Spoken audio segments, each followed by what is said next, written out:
بص يا ابني، واضح كده ان انت مش جاهز، وانا مش هقدر اوعدك باي حاجه.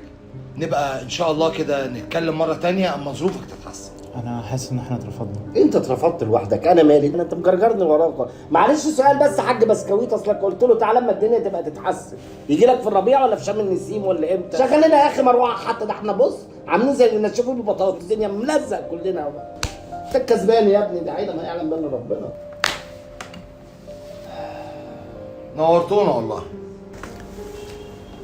واضح يا عم انك انت بترفضني من اول القعده. كل طلباتك تعجيزيه وحاجات ما بتحصلش في الظروف اللي احنا فيها دي. كمان عايز افهمك ان الموضوع عمره ما كان صفقه وبيع انت عايز تخلص منها وخلاص. انا بجد بحب بنتك، ولو طول اجيب لها نجمه من السما هعمل ده. بس هي الامكانيات هي اللي مخلياني ان انا مش عارف اعمل حاجه. ما احنا كنا شباب واتجوزنا، ولا انت شايف ايه يا استاذ محمود؟ عشان زمانكم غير زماننا وظروفكم كانت